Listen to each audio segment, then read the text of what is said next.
Look at the time.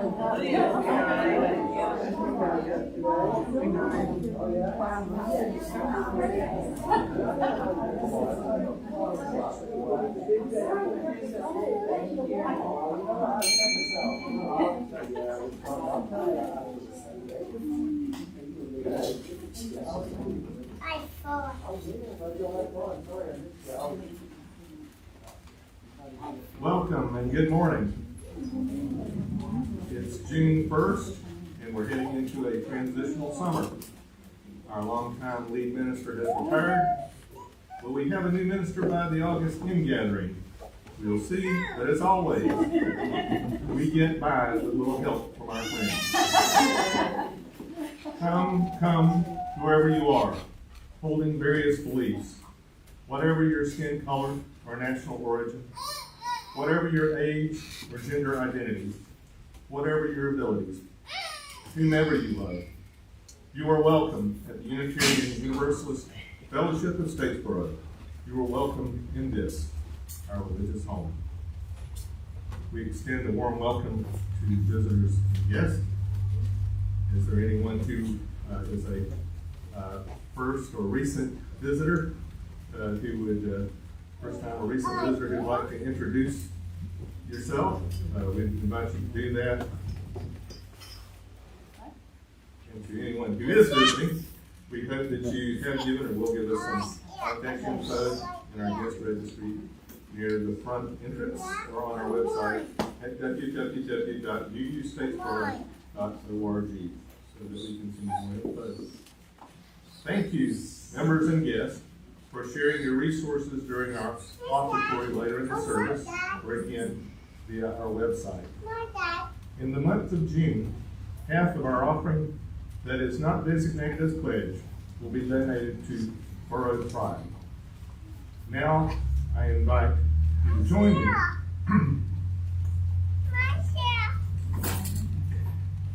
in reciting our congregational affirmation. Love is the spirit of this fellowship, and service is its prayer. This is our great covenant, to dwell together in peace, to seek the truth in love, and to help one another. Our worship leader this morning is our friend and frequent guest minister, Clint. Tawes.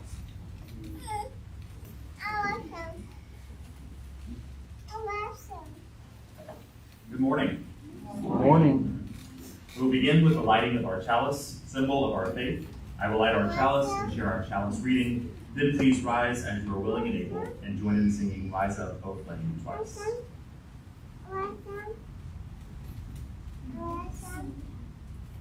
This is our chalice of love and light, uniting us all by day and night.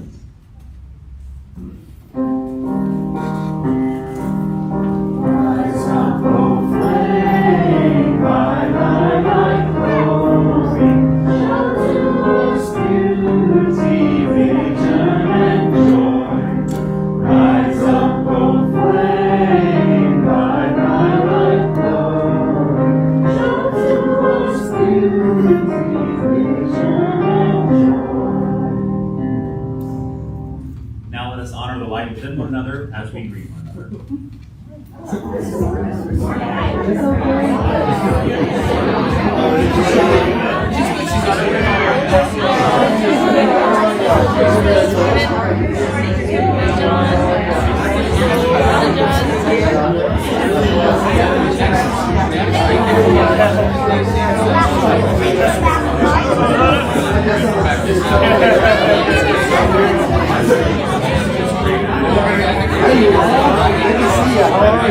You got uncomfortable out your mind? I want to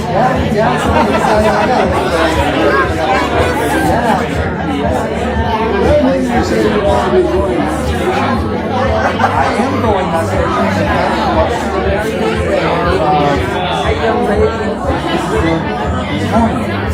So, we go one's original, the one's original, so I wanted something summer for doing not a lot of things. But so these are doing really well. And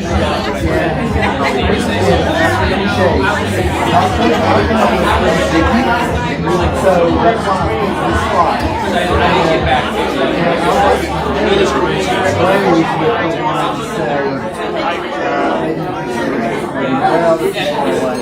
But these are anyway, the ones in the full setup that is okay are like tiny. The ones that are in shade, anyway.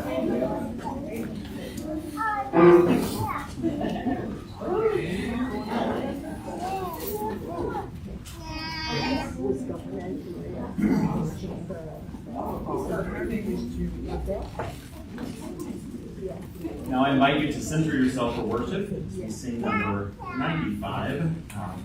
The words will be displayed. There is more love somewhere. Let me see.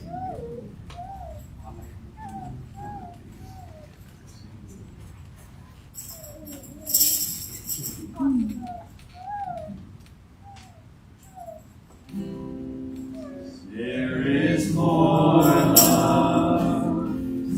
somewhere. There is more love somewhere.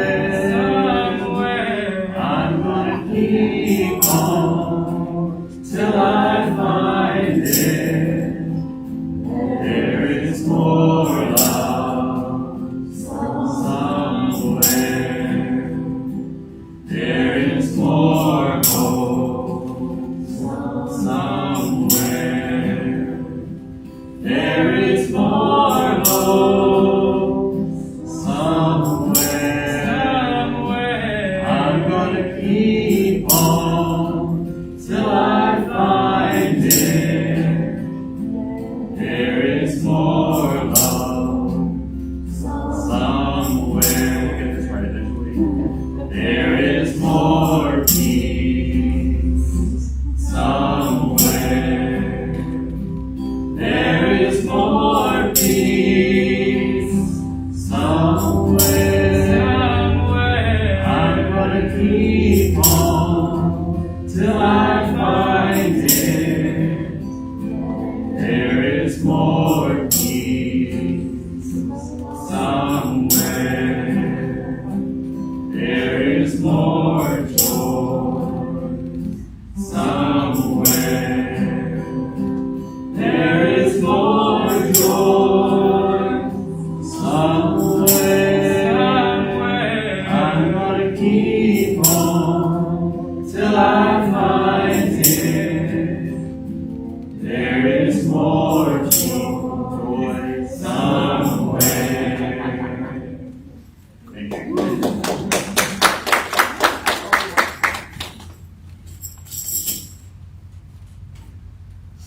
Once upon a time, I could not play at all in front of people. Now I just can't play an F chord in front of people. We'll get there. And now is our time for a story for all ages. Today's story is entitled Red by Michael Hall.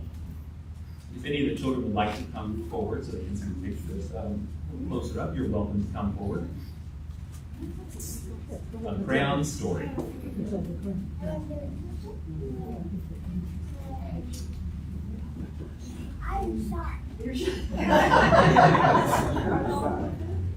He was red.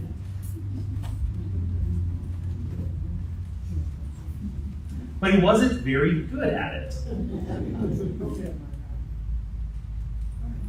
His teacher thought he needed more practice. I'll draw a red strawberry, then you draw a red strawberry. You can do this, really. But he couldn't, really.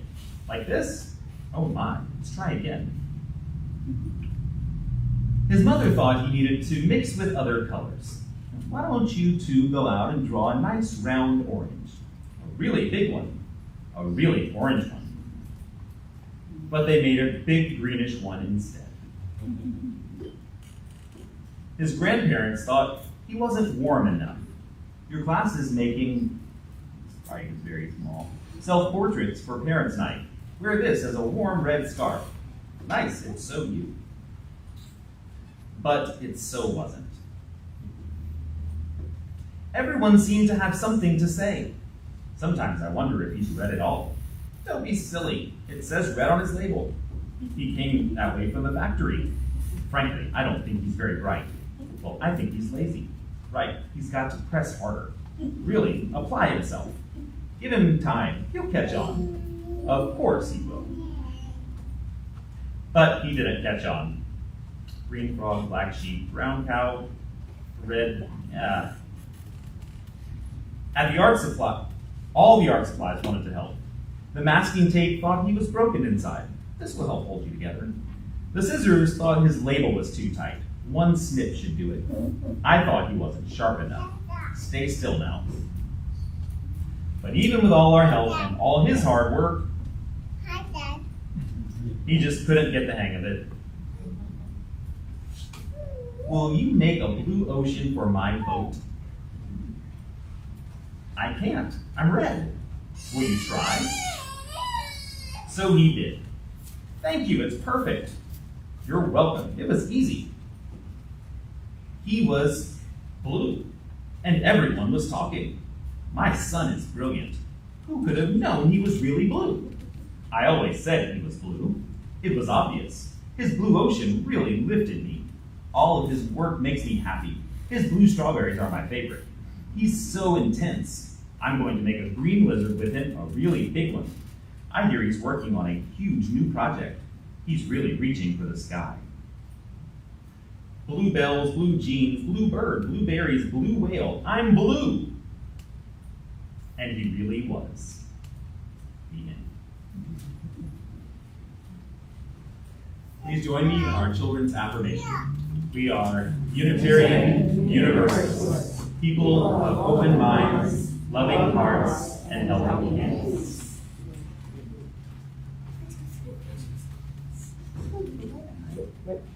Somehow lost the slide from the song.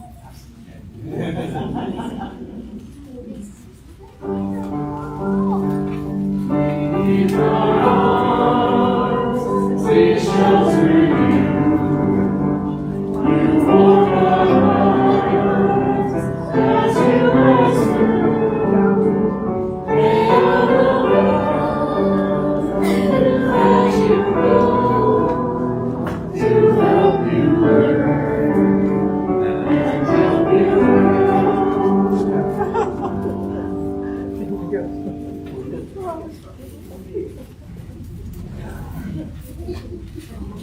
Please join me for a time of reflection.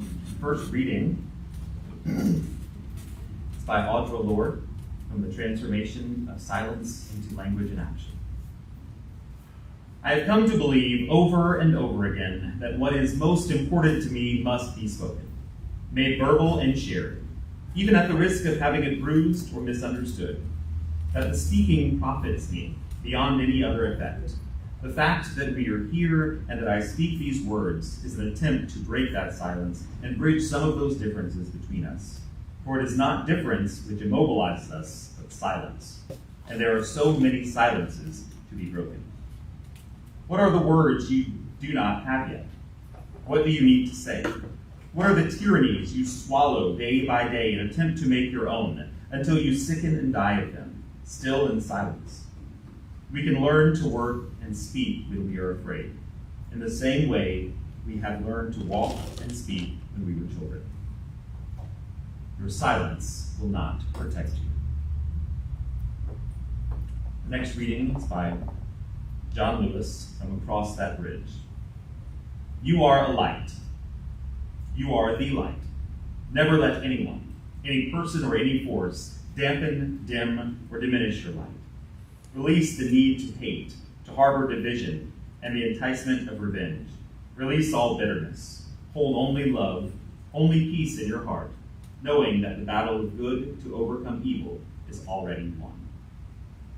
Now join me in a few moments of silent meditation or reflection.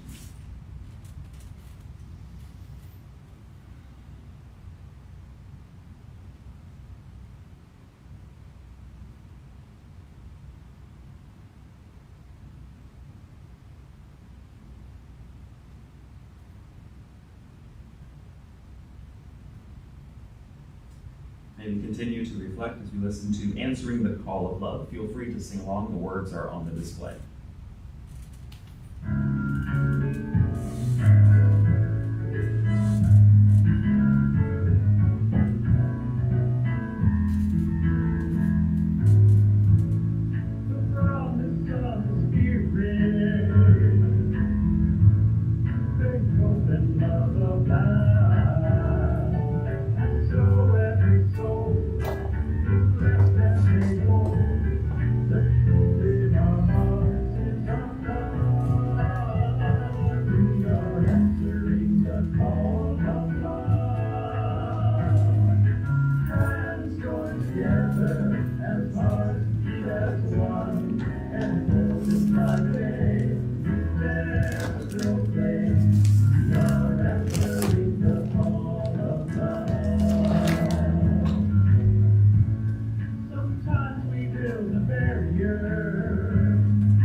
Something to talk about.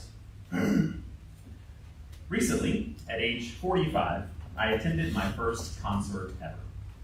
Bonnie Raitt, and it did not disappoint. Her voice was as powerful as ever. Her guitar playing was nothing short of masterful, and she lit up the stage with an energy that made it hard to believe that she's 75 years old. It was one of those performances that just stays with you, not for the music, but for the feeling. But being an English teacher and an aspiring Unitarian Universalist minister, I did what I always do. I found myself analyzing the lyrics, trying to figure out what the songs were really saying. Some songs, like Angel from Montgomery, filled with cryptic meaning and aching ambiguity. Others, like I Can't Make You Love Me, say so much by what they don't say, layered with quiet heartbreak and restrained emotion. But the song that captured my attention most that night, Something to Talk About, was striking in its clarity. In the song, two people are the subject of gossip. People are whispering that they're more than just friends, and the speaker does not deny it. In fact, she admits, we laugh just a little too loud, stand just a little too close, stare just a little too long.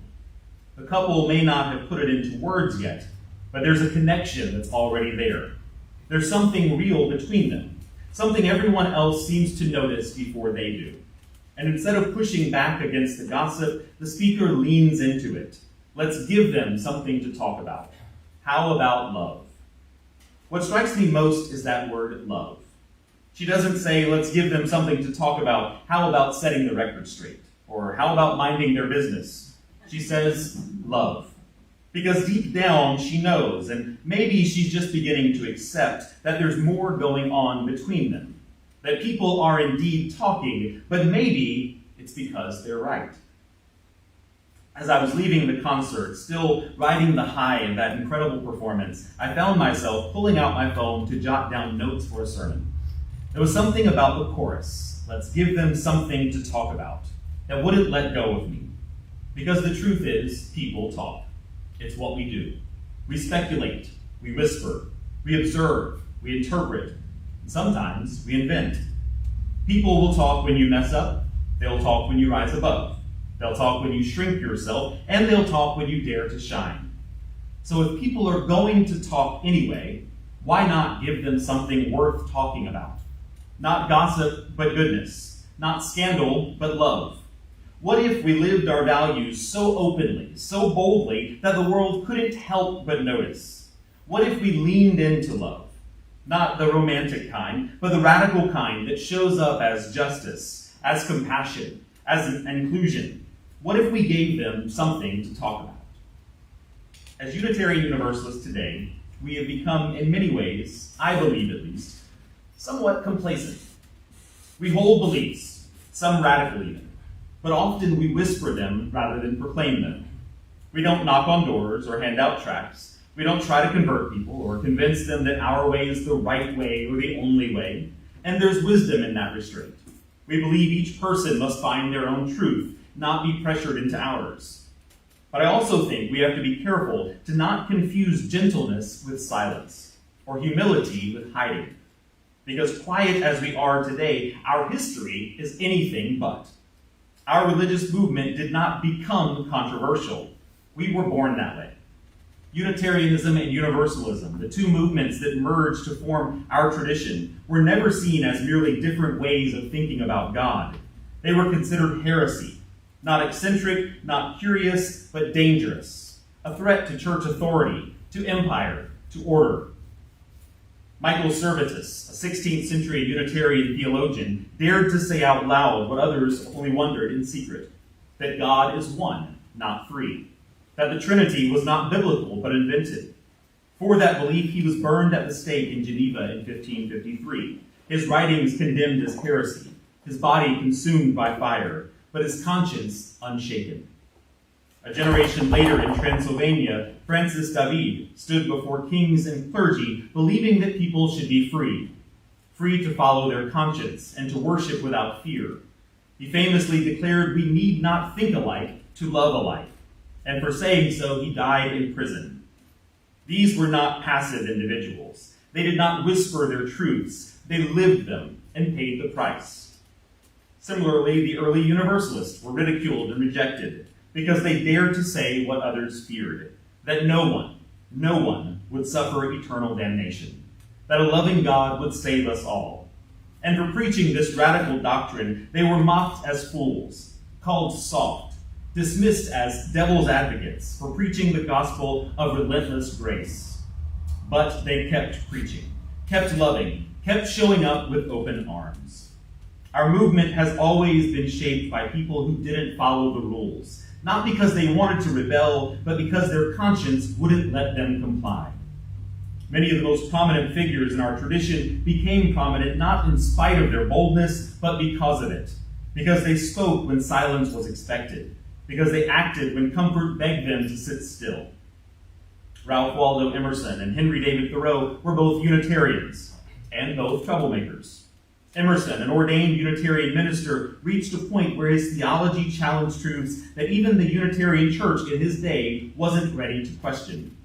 Refusing to pretend his faith still fit within the boundaries of the church, he chose to step away from the pulpit rather than perform rituals he believed had lost their meaning. Emerson's protege, Henry David Thoreau, was equally bold in his stance for justice, perhaps most memorably illustrated in a story passed down by his Aunt Maria. According to the account, after Thoreau was jailed for refusing to pay his poll tax in protest of the nation's support for slavery and its involvement in the Mexican-American War, he was visited by his friend and mentor, Ralph Waldo Emerson. "Henry, what are you doing in there?" Emerson asked. Thoreau replied, "Waldo, the question is, what are you doing out there?" Frances Ellen Watkins Harper, a Unitarian abolitionist and fierce advocate for racial and gender justice, stood before a room full of white suffragists and reminded them, we are all bound up together in one great bundle of humanity. Olympia Brown, a Universalist minister, preached from pulpits that told her to sit down, and she never did. Clarence Skinner, Universalist theologian and prophet of the social gospel, called us to care less about heaven and more about social justice, not someday, but right now. And in our own era, Reverend James Reeb, a white UU minister, answered Dr. King's call to Selma and was murdered by white supremacists for doing so. Viola Liuzzo, a UU layperson and mother of 5, left her home in Detroit to march for civil rights and was gunned down by the Klan. These are the people from whom we descend. These are our people. Not quiet, not mainstream, not safe, but brave, convicted, unapologetic. We are not a mainstream religion. We never were. And trying to be mainstream will not make us less controversial, it will only make us less effective. To live this way, to speak these truths, to love this publicly, to refuse to comply when compliance would mean betraying your conscience requires courage. Because being visible, really visible, in your convictions, your identity, your love, has always been risky. But in our tradition, visibility has never been about ego or attention. It's been about integrity, about letting your life preach louder than your words, about showing the world what love looks like, even when the world isn't ready for it. And when you live like that, when you love like that, people will talk. They'll call you things. They'll call you woke. They'll call you radical.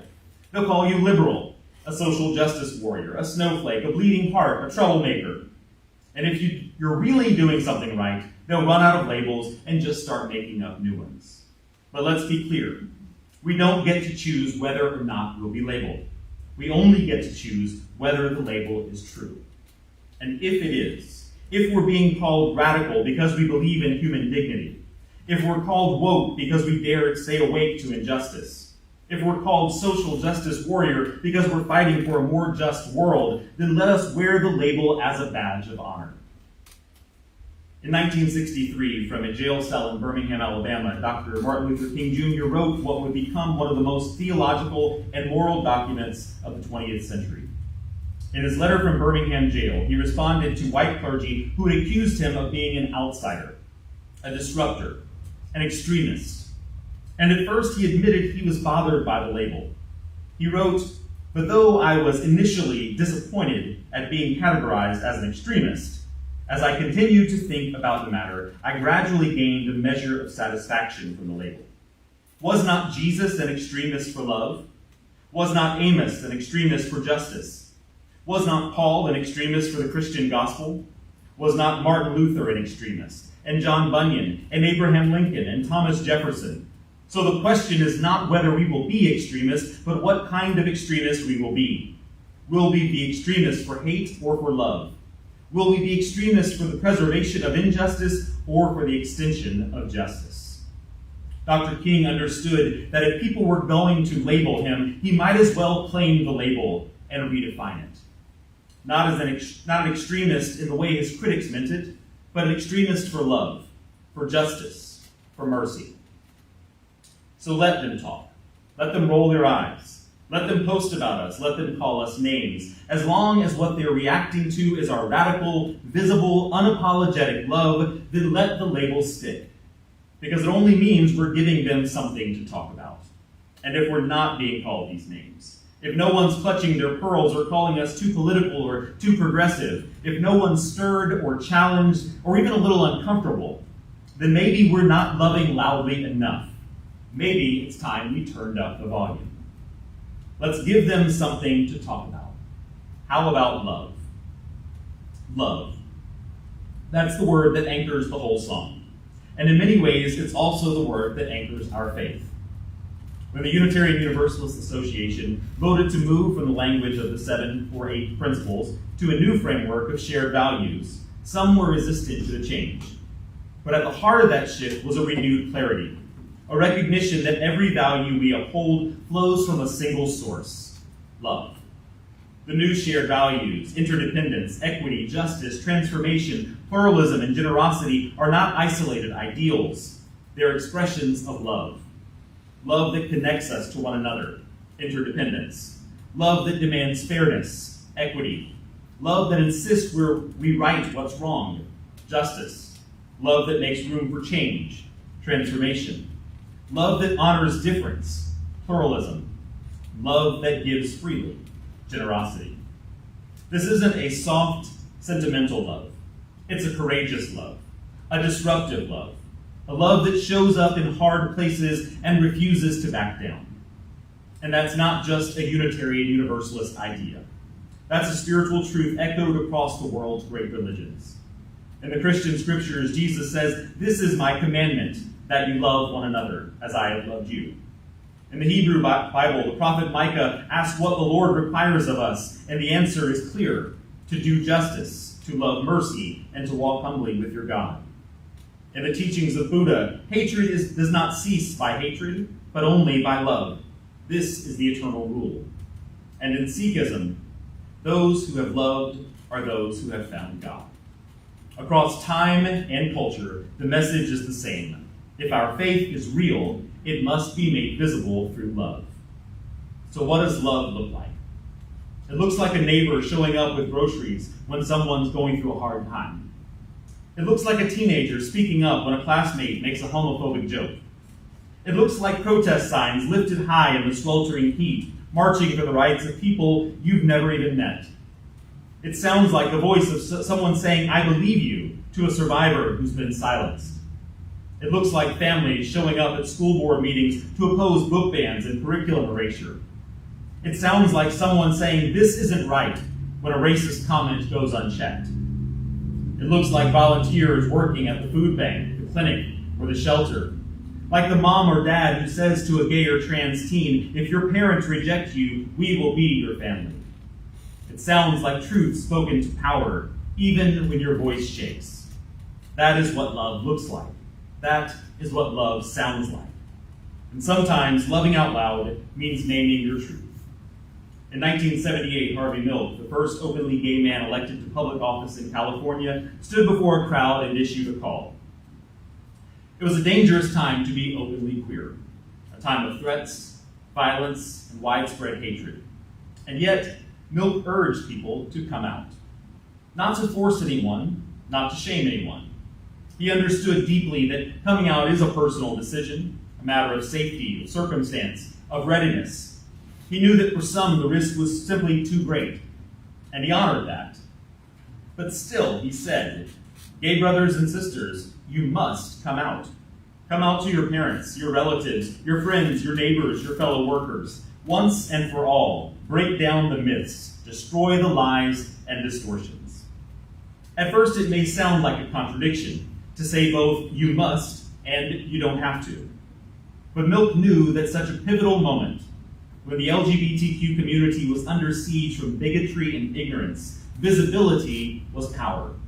He wasn't commanding, he was calling people not to do what they couldn't, but to do what they could, if they could. Because when people knew us, when they saw our faces, heard our stories, watched us live and love openly, they might stop believing the lies. They might start seeing our full humanity. Milk understood that visibility wasn't about attention, it was about survival. That in a world where people are vilified for simply being, the bold act of saying, "This is who I am," becomes an act of resistance. So yes, coming out is a personal choice and always should be. But for those who could, for those who were ready, Milk knew their courage could change everything. So if you are able, speak. Live your truth. Love out loud. Give them something to talk about. Let your life testify. Let your values show. Let your love be loud enough to echo. Because in a world that still whispers hate, what we need most are voices that will shout love, not just in words, but in action. We need love that shows up in boardrooms and classrooms, in city councils and kitchen tables, in pride parades and protest lines, in the way we vote, the way we serve, the way we treat strangers and neighbors alike. We need love that isn't afraid to be misunderstood or mislabeled or dismissed. Because love that's only safe isn't love. It's comfort. And comfort never changed the world. But love, real love, the kind that dares to be visible, that risks being mocked, that stands when it would be easier to sit down. That kind of love is how movements begin. It's how barriers fall. It's how justice grows. So may we live that love. May we speak it. May we embody it so fully that people can't help but take notice. And when they do, when they talk, may what they say of us be true. That we were bold, that we were kind, that we were faithful, that we were fierce, that we loved out loud. Because that, my friends, is something worth talking about. Amen, and may it be so.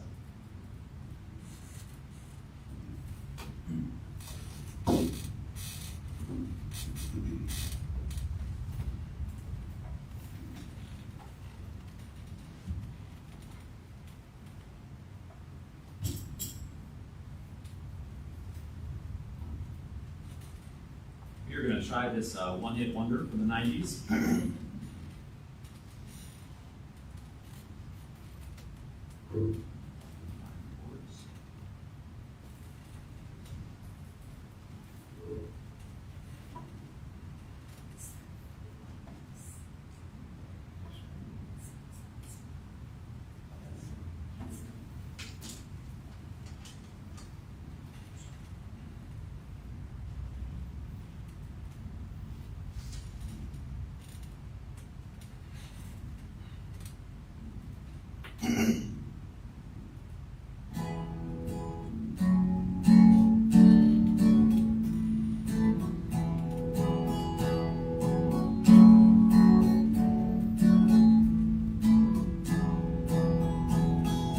God had a name, what would it be, and would you call it to his face? If you were faced with him in all his glory, what would you ask if you had just one question?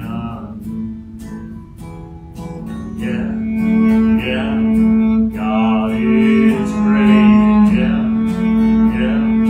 God is good, yeah. What if God was one of us? Just a slum like one of us.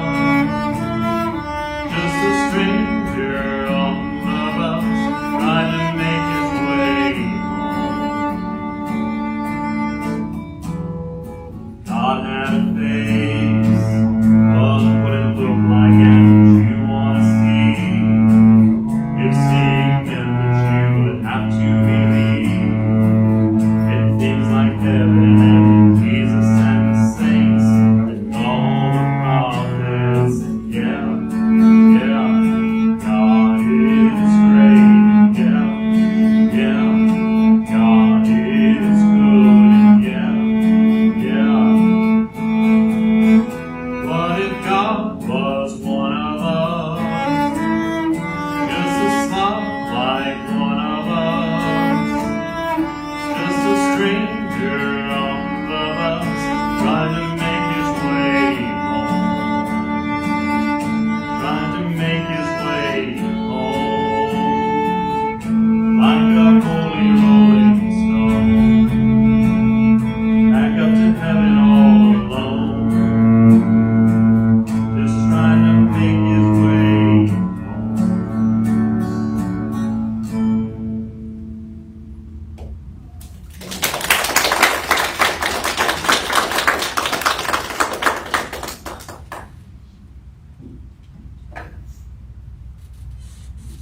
This time our offering will be gratefully received.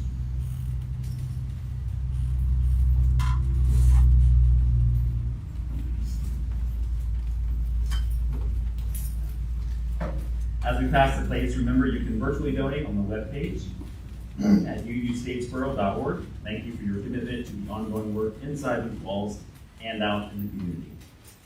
As was announced earlier, half of the offering will go to Borough Pride for the month of June. Happy Pride Month. It's June.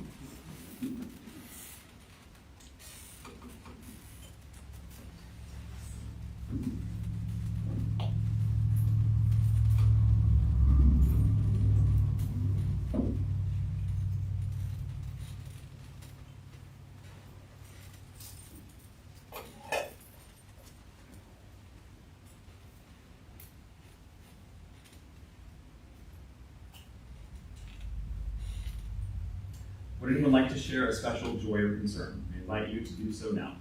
You may light a candle or drop a stone to represent your joy or concern.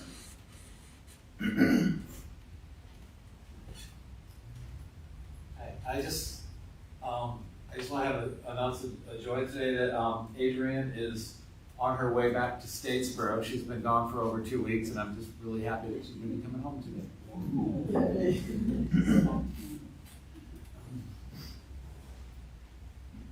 Just got light a candle. I think I mentioned it about a year ago. One of my close friends would be getting out of the U.S. Marines, and it's been about a year. He is coming back home to us. Discharged about 3 years early for medical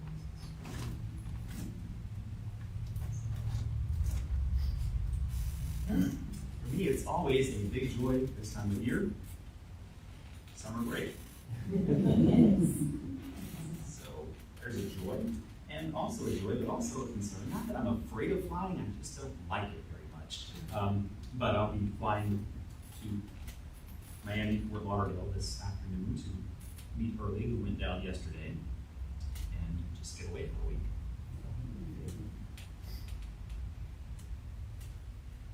Anyone else?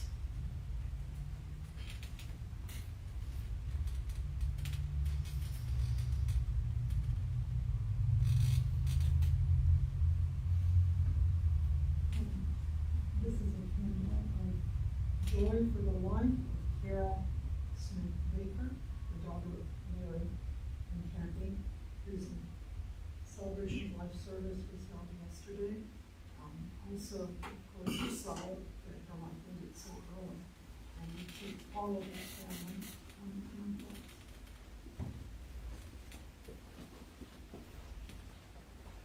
thoughts.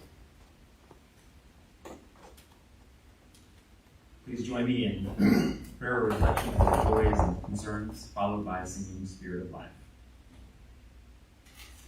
Spirit of Life, we bring the joys and concerns of this beloved community into the embrace of love and compassion.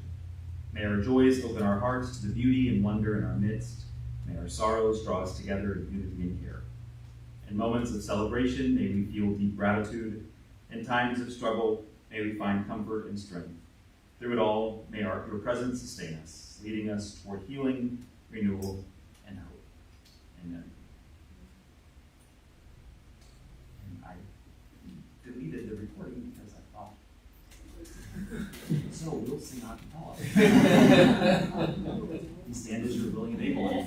Join me in singing Spirit of Life.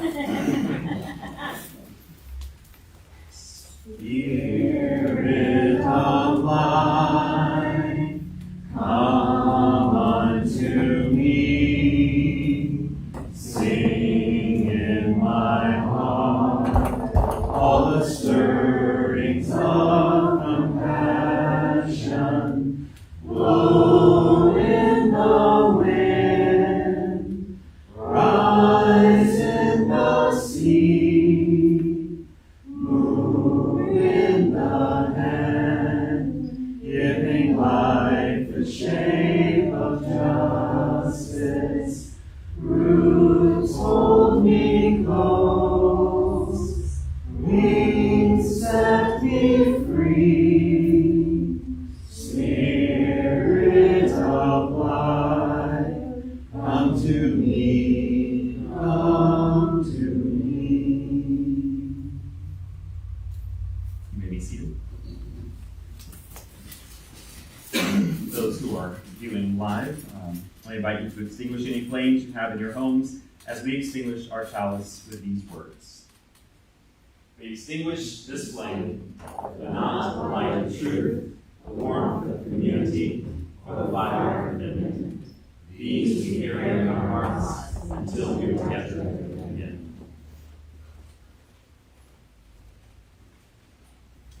Are there any announcements? I can stay for afterthoughts if anyone would like to stay. Since I have time to kill before being at the airport.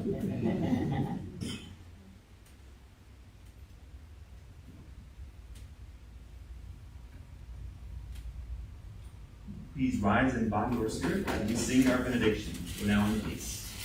Go now in peace.